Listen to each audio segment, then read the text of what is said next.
한 주간 평안하셨죠? 주님의 평강을 빕니다. 지난주 말씀 생각하면서 기도를 좀 하셨나요?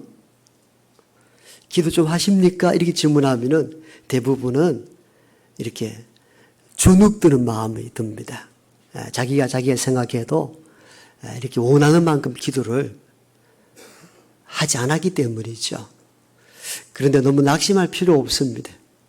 기도는 또 우리가 원하는 만큼 하지 못한다 할지라도 하다가 또 무너지고 또 그 자리에서 다시 또 기도하게 되고 그러면서 일상화되면서 기도의 경지와 넓이로 들어가게 되는 것이니까 일주일 내내 기도하지 못했다고 낙심할 필요 없고 우리가 하는 만큼 그 위에 또 기도의 재단을 쌓고 또 쌓아나갈 때에 기도의 용사가 될 줄 믿습니다.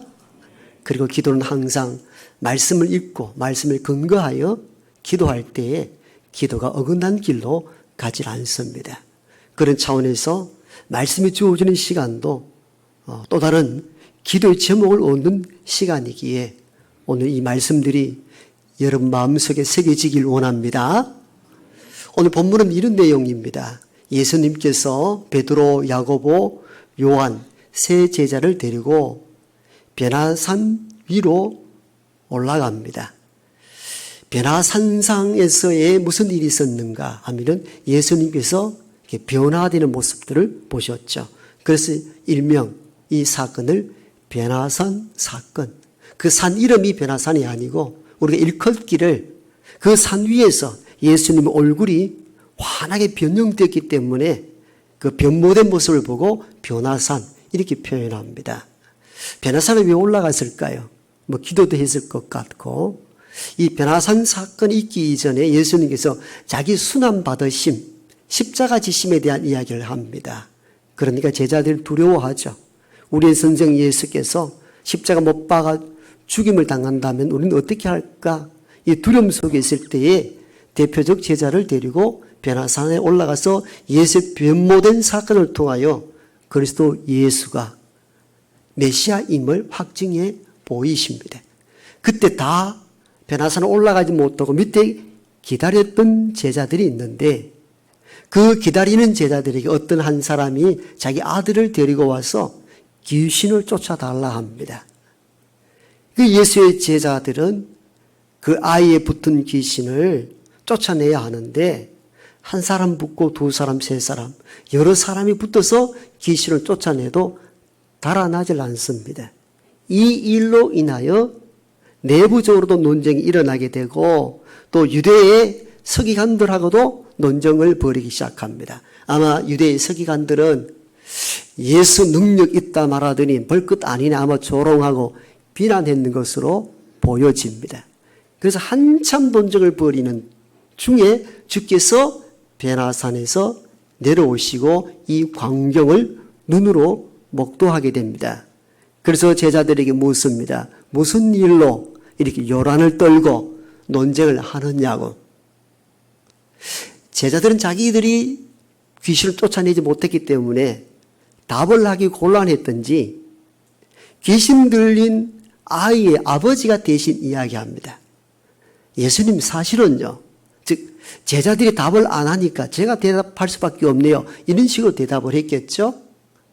제가 예수 선생의 제자들에게 와서 내 아이에게 붙은 귀신을 쫓아달라 하였는데 쫓아내지 못함으로 이 논쟁을 벌이고 있습니다.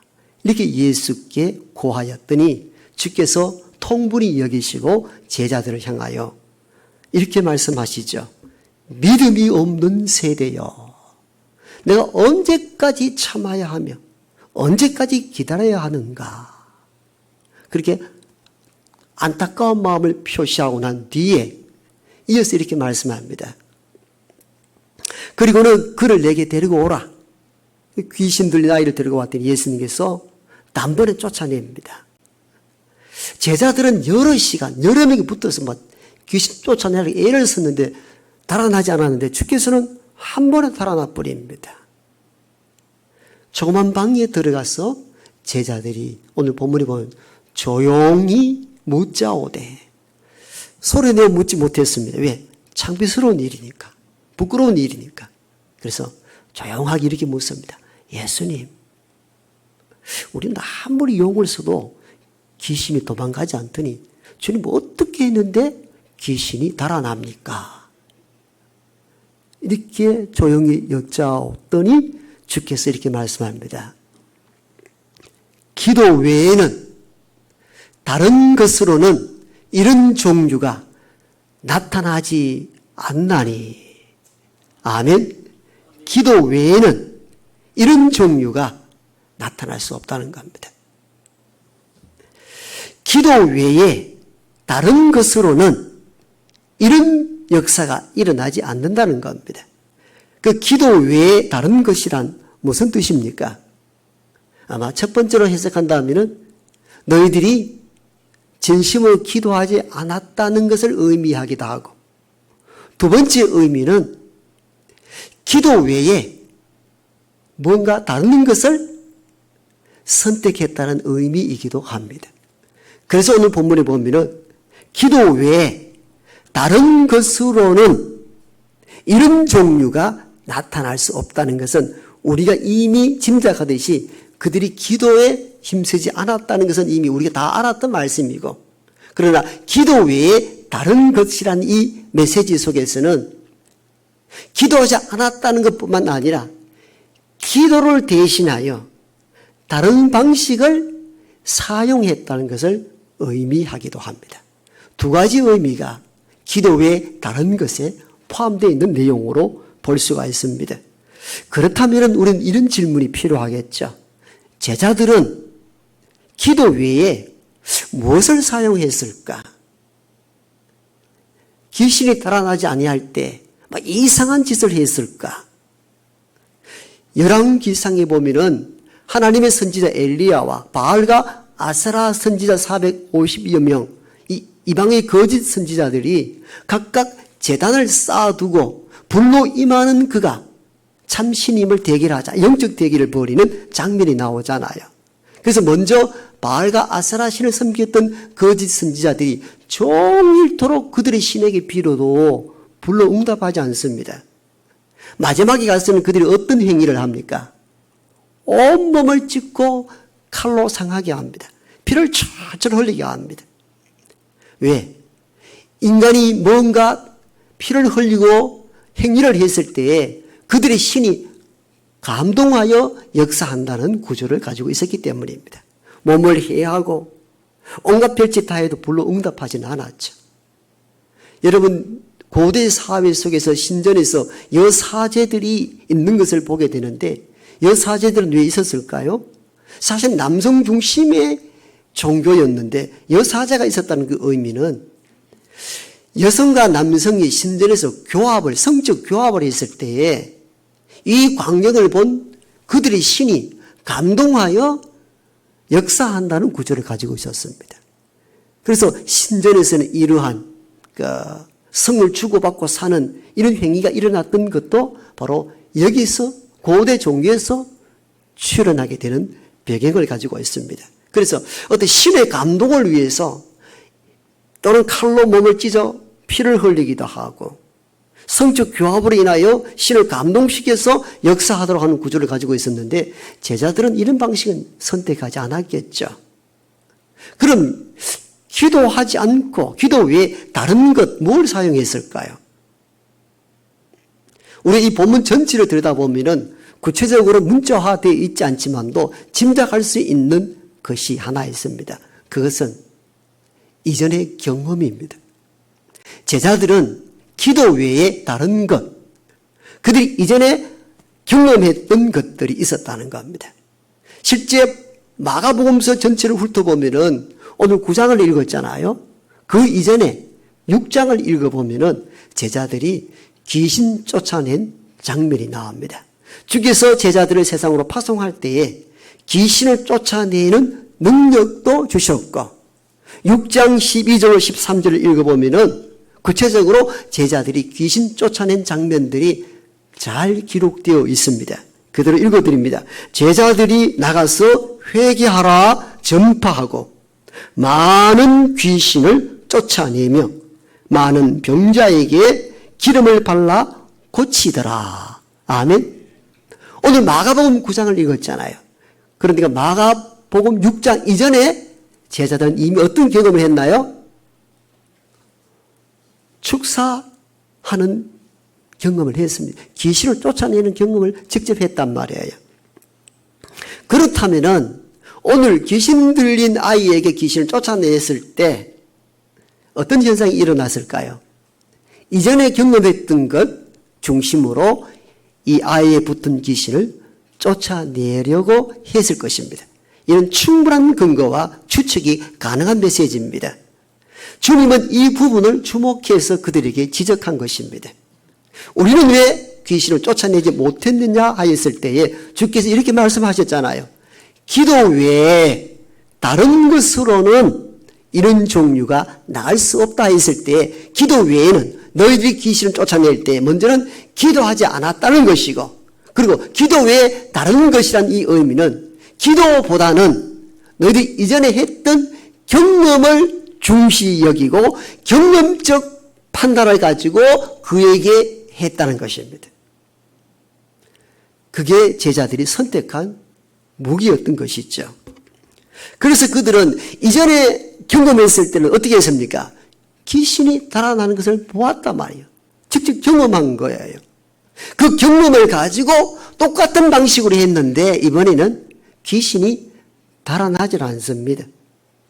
그러니까 제자들 자기들끼리 논쟁도 일어난 것이죠. 왜? 뭔가 잘못되었냐? 여러분, 우리가 그럴 때 있잖아요. 이전에 했던 경험을 그대로 재현했는데 아무 일도 일어나지 않을 때 우리는 우리끼리 논쟁을 벌입니다. 왜? 뭐가 잘못됐냐? 네가 잘못됐냐? 내가 잘했느냐? 따지기 시작하죠. 이렇듯 제자들은 기도 외에 다른 것, 즉 경험적 논리를 가지고 진행했는데 아무 일도 일어나지 않는 거예요. 사실 경험이 굉장히 중요하거든요. 경험만큼 완전한 지식은 없다 이렇게 말을 합니다. 세상을 생각하면 과거의 경험이 현재의 문제를 푸는데 상당히 도움될 때가 많습니다. 어르신들은 젊은이들에게 종종 이 말씀을 하시지 않습니까? 젊어 고생 사서도 한다. 젊어서 많은 고난, 많은 경험을 가질 때에 인생에 많은 도움이 된다는 것을 의미합니다. 그래서 최고의 지식을 경험이라 이렇게 이야기합니다. 경험은 그만큼 소중한 자산입니다. 어떤 것과 비견할 수 없을 정도로 가장 중요한 지적 자산은 사실은 경험입니다. 우리가 책을 왜 읽습니까? 책을 읽을 때 많은 지혜와 지식을 입잖아요. 왜요? 내가 경험하지 못한 타인의 경험을 내가 배우기 때문에 책은 우리의 스승이 되는 것이죠. 그만큼 지난날의 경험은 살아가는 데 있어서 많은 도움이 됩니다. 어떤 방송 프로그램을 보니까요. 해물탕집, 식당 하기를 원하는 사람 잘 들으십시오. 좋은 정보입니다. 해물탕집이 얼마나 잘 되는지 하루에 매출이 1,000만 원이 넘어요. 그래서 방송국 PD가 물었습니다. 어떻게 이렇게 맛집으로 소문이 났느냐고. 주인이 이야기합니다. 지난날 많이 실패하고 넘어졌습니다. 그런 경험들이 오늘 이 맛집으로 소문난 집이 되었습니다. 이어서 그가 말하기를 전에는 제가 중국집도 해봤습니다. 그리고 식육점, 고기 파는 집도 해봤습니다. 그 모든 경험들, 실패한 경험들이 오늘의 맛집을 이루는데 아주 큰 자산이 되었습니다.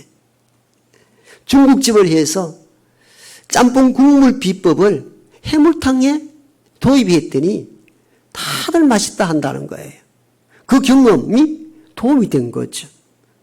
그 다음에 해물탕에 또 고기를 얹어서 해물탕만 아니라 육고기도 얹은 것도 내가 고깃집을 해봤기 때문에 어떤 고기가 해물과 어울리는지 제가 알고 있기 때문입니다. 여러분, 경험이 자산인 거예요. 실패한 경험도 자산인 거예요. 경험은 인생을 살아가는데 매우 유익합니다. 그래서 사람들은 경험을 아주 중요하게 여깁니다. 우리가 어떤 일을 판단하고 행해야 될 때도 지난날의 경험을 가지고 와서 할 때는 실패할 확률이 적어집니다. 그만큼 경험은 소중한 자산입니다. 그런데요, 여러분 이 비밀을 알아야 합니다. 믿음 안에서 겪은 경험은 거꾸로 신앙을 약화시킬 위험이 있기도 합니다. 이게 무슨 말이냐고요? 목사님 방금은 세상의 경험은 세상살이에 큰 도움이 된다고 말씀드려놓고 신앙적 경험은 오히려 현재 신앙을 약화시킨다니 이게 뭔 말입니까? 여러분 잘 들어보면은 주께서 하신 이 말씀과 아주 맥을 같이 하고 있습니다. 과거의 신앙적 경험이 오늘의 신앙을 왜 약화시킵니까? 이런 경우죠. 과거의 신앙적 경험을 그대로 들고 와서 현재 뭐 일을 하려 할 때에 경험적인 것만 가지고 일을 추진한다는 거예요. 그렇게 될 경우 주님을 찾아야 되고 주님을 의지해야 될 필요성을 못 느끼는 것이죠. 그리고 엎드려 기도할 이유도 없게 됩니다. 왜? 이미 지난날 했던 경험들이 너무 강렬하게 남아있어서 이 경험을 그대로 현재 도입하면 된다라는 확신이 기도를 덜하게 만들고 주님을 덜 의지하게 만들기 때문입니다. 이런 현상은 사실은 많이 나타납니다. 예를 들면 이런 거죠. 여러분 여전도회에다 남성교회 모임을 가질 때에 1년 행사 기획을 할 때 어떻습니까? 이런저런 일들, 이건 전에 경험상 잘 되고 이건 경험상 어려우니까 빼고 이렇게 해서 척척척척 진행을 잘합니다. 왜? 경험이 쌓였으니까. 1년 예산 짜고 1년 활동 짜는 건 어렵지 않습니다. 경험이 있으니까. 이 많은 경험은 뭔가 프로그램화 시키는 데 도움이 되는데 위험한 것이 뭐냐면은 이전에 경험이 있고 확신이 있기 때문에 주님을 찾아야 될 이유를 발견하지 못합니다. 전적으로 엎드려 기도하지 않아도 된다는 확신이 생깁니다. 이게 과거의 신앙의 경험이 현재 신앙을 약화시키는 전형적인 예입니다. 하나 더 예를 들까요? 여러분, 이제 여름 성회학교가 진행되고 있잖아요. 제 시골의 여름 성회학교는요, 지금보다 아무 장비가 없습니다. 그리고 포항 나와서 숙박하면서 교사 수련회를 가지고 다시 시골로 돌아가서 자체 강습회를 하고 그때부터 여름 성회학교를 몇 달에 걸쳐 합니다. 지금 영상이 지원되니까 되지. 그때는 전지에 궤도를 그렸습니다. 오천지 그리고 콩나물 대가리 그리고 그리고 가사를 쓰고 그 일을 다 하고 그 일을 궤도 만드는 일이 상당히 오래 걸립니다. 또 율동하는 선생님은 또 책에서 이렇게 그때 영상을 찍는 일이었으니까 다 볼펜으로 오른손 올리고 왼손 올렸다. 오른쪽 들었다. 왼쪽 다 이렇게 해가지고 집에 와서 또 이게 하나 잘 안 된단 말이에요. 그게 뭐 창작 비슷하게 해서 아이들 율동을 가르칩니다. 그리고 우리가 지혜와 지능도 부족하죠. 그때는 전도사님도 안 계시니까 선생님들이 모여서 뭔가 일을 만들어내야 했습니다. 그러니까 주를 의지할 수밖에 없고 기도밖에 할 수밖에 없었습니다. 뭐 전문인들도 아니잖아요. 그러니까 날마다 기도하고 하나님 의지하고 그래서 성리학교와 개학이 딱 되면요 놀라운 일들이 일어나잖아요. 많은 부흥의 역사가 일어났단 말이죠. 전문적 지식이나 경험이 있었던 것이 아닙니다. 그런데 서울이 1년, 2년, 10년, 20년 경험이 쌓이니까 그때부터 어떤 현상이 일어납니까? 그렇게 기도하지 않아도 돼요. 그렇게 주는 붙잡지 않아도 돼요. 왜? 10년, 20년 전에 했던 노하우, 경험들이 축적되어 있기 때문에 그때부터는 척척척 진행 잘 됩니다. 꼭 기도하지 않아도 돼요. 왜? 경험이 쌓였으니까. 그 경험대로 그냥 밀고 나가는 거야. 이때는 뭘 하고, 저때는 뭘 하고, 이때는 무슨 프로그램 집어넣으면 되고, 이 프로그램을 이번에 빼야 되겠다. 이런 생각들 어디서 나옵니까? 이전의 경험에서 나옵니다. 그런데 가만히 돌아보니까, 그러면 그럴수록 기대가 줄어들어요. 기도가 줄어들어요. 주를 의지하지 않아도 돼요. 왜? 경험이 쌓였으니까. 굉장히 위험한 구조에 빠지게 되죠.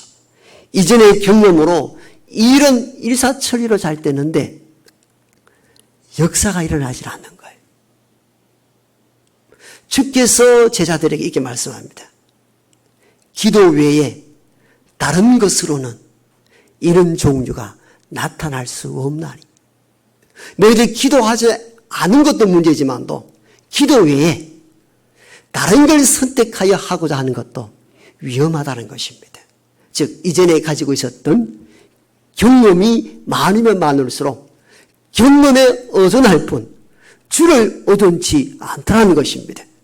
경험을 중요시 여기다 보니까 기도를 중요시 여기지 않더라는 것입니다. 진정한 하나님의 능력의 역사는 기도 가운데 나타나는데 제자들은 그걸 놓치고 말았던 것입니다. 어떤 것? 우리가 이전에 귀신을 쫓아낸 경험이 있다는 겁니다. 그 경험 가지고 이 아이에 있는 귀신을 쫓아내려 했는데 안 되는 거예요. 주님은 제자들의 잘못된 지점을 지금 말씀하는 거예요. 기도 외에는 그리고 다른 것으로는 여러분 이 문구를 경청해야 합니다. 우리가요 실제 기도의 형식과 절차뿐이지 대부분 이전에 경험했던 것들을 녹여서 뭔가 하고자 하는 시도가 의외로 많습니다. 우리 이걸 해봅시다 했을 때 우리는 이렇게 이야기했죠. 그거 옛날에 다 해봤는데 안 돼. 경험을 말합니다. 이건 해보자. 왜? 해보니까 너무 잘 되더라. 경험에 의해서 결정을 다 내리고 경험에 의존해서 움직여 나갑니다. 대부분 그런 구조로 인생을 살아갑니다. 제자들도 마찬가지였습니다. 우리가 이런 방식으로 했을 때 귀신이 쫓아나갔다는 거예요. 그 방식 그대로의 경험을 가지고 또 했는데 안 돼. 안 되는 이 지점에 주께서 오늘 말씀합니다. 기도 외에는 다른 것으로는 이런 역사가 나타나지 않는다는 겁니다. 너희들은 기도하지 않았을 뿐만 아니라 기도 이외에 너희들이 가졌던 경험을 가지고 뭘 하려 했는가? 그게 실패의 원인이었다. 그 말씀이 오늘 본문인 것입니다. 과거의 좋은 경험은 자산이 되기도 하지만도 경험이 주님보다 기도보다 우선시 되었을 때 굉장히 위험한 구조에 빠집니다. 형식은 남아있는데 똑같은 모양인데 역사하지 않는다는 단점이 있습니다. 우리 한국교회 가장 부흥할 때가 언제라 그랬습니까? 1907, 1907년 평양 대부흥. 그때 5만이었던 기독교 인구가 평양 대부흥 기점으로 30만이 되었다. 우리가 이렇게 배웠죠. 그때 무슨 일이 일어났는지에 대해서도 우리가 이미 배웠습니다. 일주일 내내 말씀을 읽고 기도하는 중에 성령이 임하여 회개 운동으로부터 출발했다 그랬습니다. 너도 나도 누가 시키지도 않았는데 자기 잘못을 회중 앞에 고백하고 돌이키고 배상하고 회복하겠다는 것. 이것이 세상 이웃에게 증거되고 세상의 백성들도 한국 교회가 이 나라를 살릴 수 있는 유일한 종교라 판단하여 구름대처럼 몰려들기 시작했습니다. 이게 1907 평양 대부흥의 출발이었습니다. 100년이 지난 뒤에 2007년도에 한국 기독교 단체에서 대표단체에서 어게인 1907 운동을 벌였습니다. 어게인 1907 즉 1900년 전 1907년도에 일어났던 대부흥의 역사를 어게인 한 번 더 해보자는 것입니다. 어떻게 되었을까요? 성공했을까요? 실패했을까요? 어떻게 여러분 잘 압니까? 그렇죠.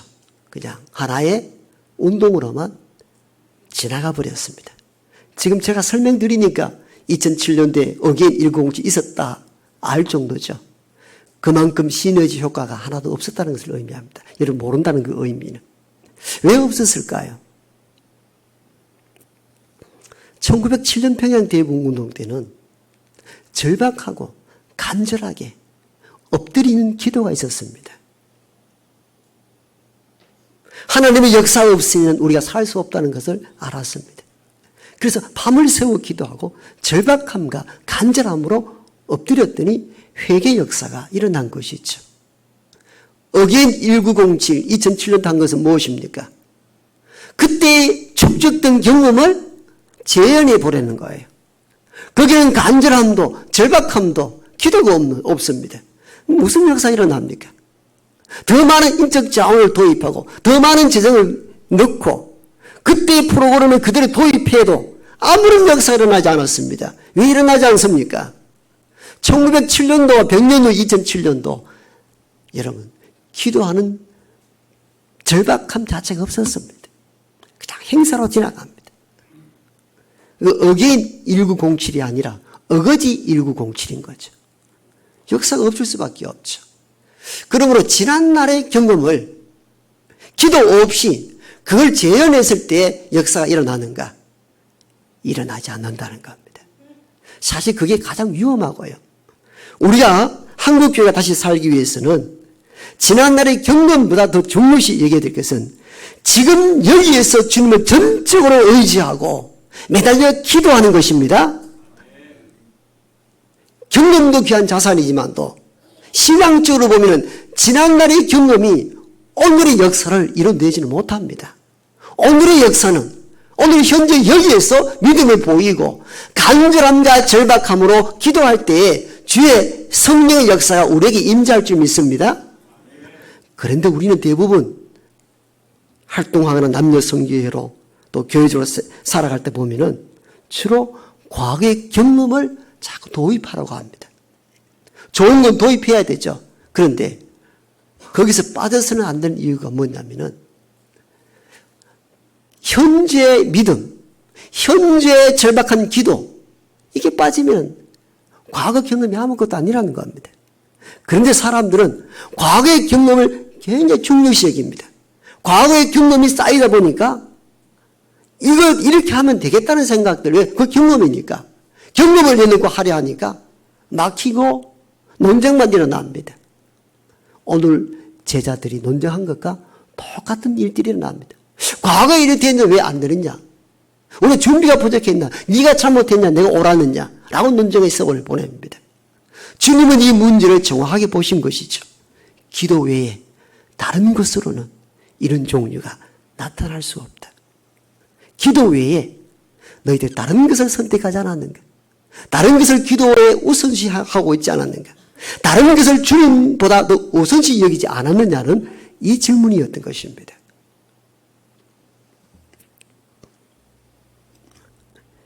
경험은 믿음의 좋은 유산인 것은 틀림없습니다. 많은 업적이죠.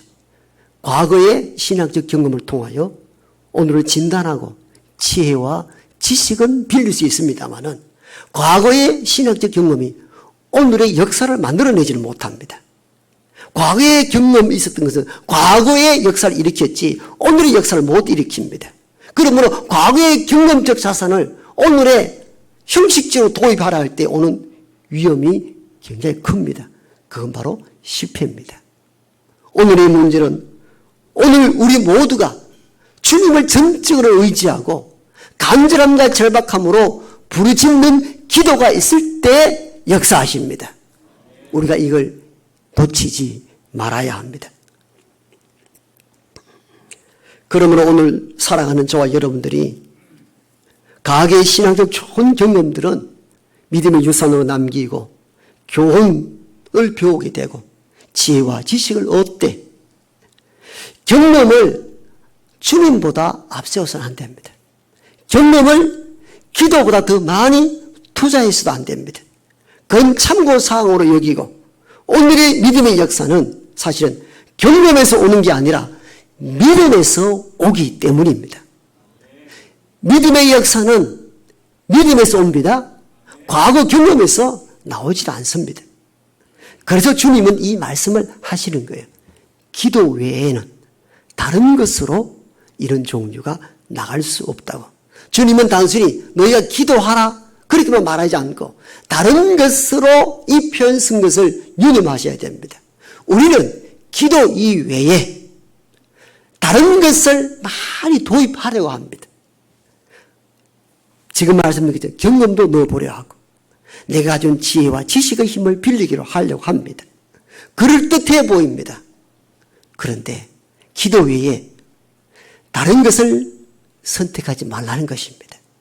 오직 기도, 간절함과 절박함으로 기도 외에 답이 없습니다라고 하였을 때 거기에 역사하는 힘이 있는 줄 믿습니다. 주님 하신 말씀 이 부분을 지금 지적하는 거예요. 여러분 자녀를 키울 때도요 보면은 우리는 이 세상에 많은 지식, 경험 많은 것을 잡아 넣으려고 합니다. 많잖아요. 경험이 있으면 있을수록 정보에 도움이 되니까. 그런데 믿음의 부모는 좀 달라야 합니다. 그 모든 세상적 경험을 갖고 있다 할지라도 자녀 위에 기도하지 않고는 온전할 수 없다는 확신을 가져야 합니다. 그러므로 그 무엇보다도 기도보다 앞서오는 것은 없어야 합니다.